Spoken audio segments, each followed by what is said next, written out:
got off of a plane from Johannesburg, South Africa, where I got to listen to some of my home country's greatest musicians, such as Hugh Masekela, Miriam Makeba.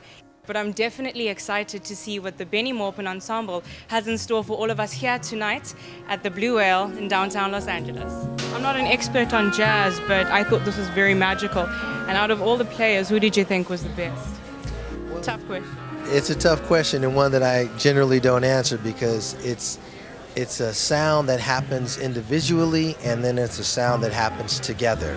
And the vibration of the music together, with Bennie playing bass clarinet, is my favorite instrument. The really, really low register tones, and Manyongo playing some great percussion, and of course Patrice on keys. You can't really call it the best. You just have to understand that that music is just simply beautiful, and when you sit back and listen to the vibration of the waves of the music come over you, you don't really have to know much about jazz. All you have to do is just sit down and think and feel, and whatever it means to you is what it means.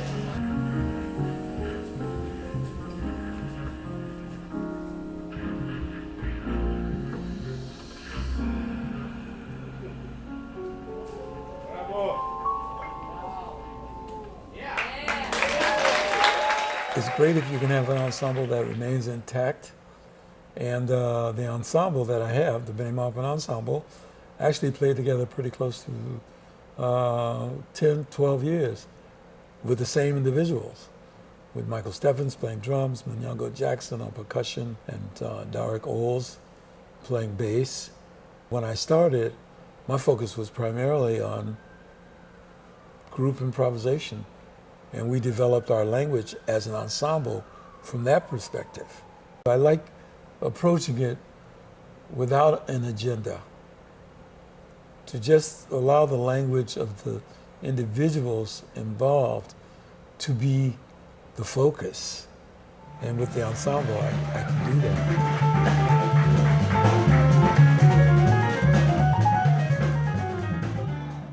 Wow, Patrice. I met Patrice when I think she was maybe about 13 years old. And I was actually playing at the Lighthouse with Herbie Hancock and the M1DC band.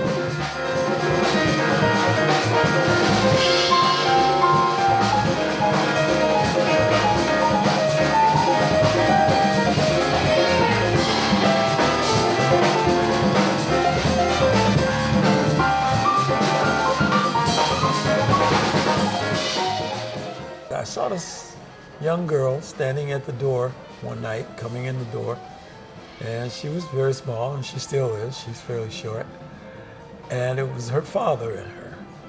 And after we played, I went over and I introduced myself to them, because you normally don't see a kid that young out in the evening with a parent specifically to hear the music. And that was how I met Patrice.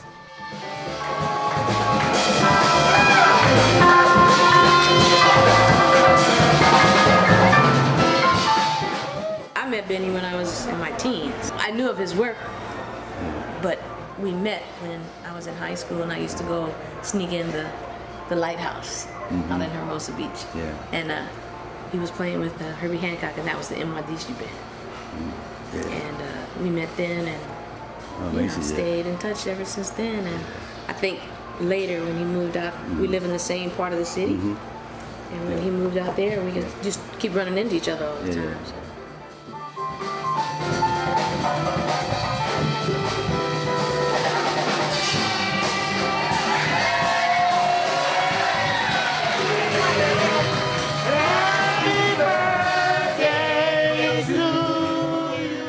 Bennie's turning 75 tomorrow, but to me, his spirit, his creativity, his energy, just as he was 50 years ago when he was 25.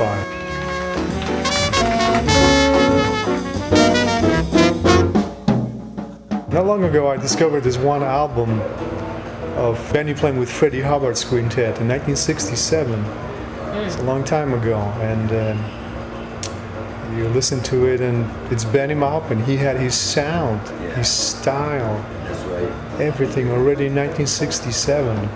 and it's pretty amazing. It's Freddie Hubbard with Bennie Maupin and Kenny Barron, Herbie Lewis on bass, and Freddie Waits on drums. It's a killing band, live recording in Baltimore, I think, East Coast. And Bennie came over to my house for dinner, and he said, "Hey Bennie, have you seen this?" I said, "What is that?" He's like, I played it for him. He said, "Man, this is like another lifetime." He couldn't believe it. He didn't know this recording existed, you know. And so I gave it to him, and he's quite puzzled, you know. But it's really, Bennie plays now just as great and energetic and creative as he did 50 years ago. You know, it's really remarkable. You know. Yeah, and I also remember him playing in 1964 with Horace Silver.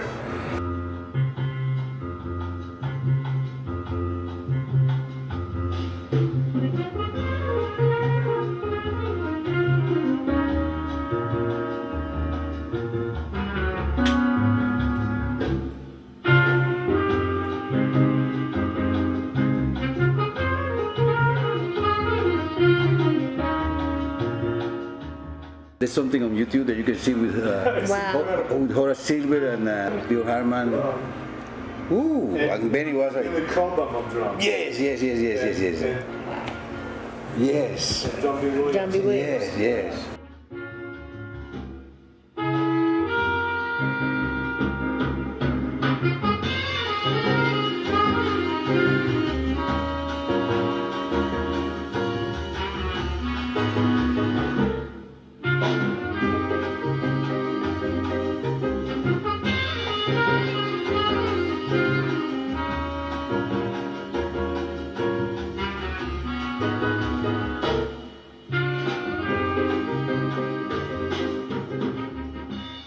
Being able to bring other people along is really important, because that's what so many other masters did for me.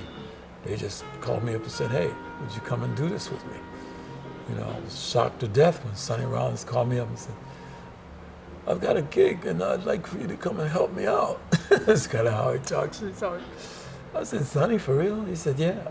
Gave me one of my first gigs in New York City, playing with him at the Village Vanguard.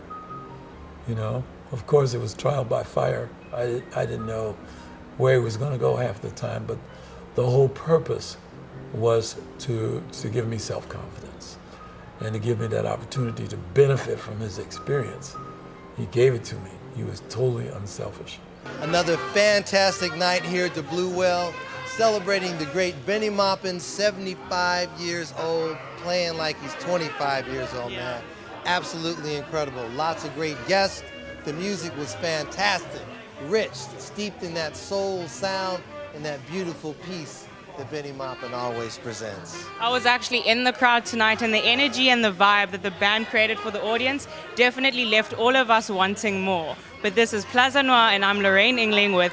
And I'm LeRoy Downs, the Jazz Cat. Thank you for watching. Thanks so much.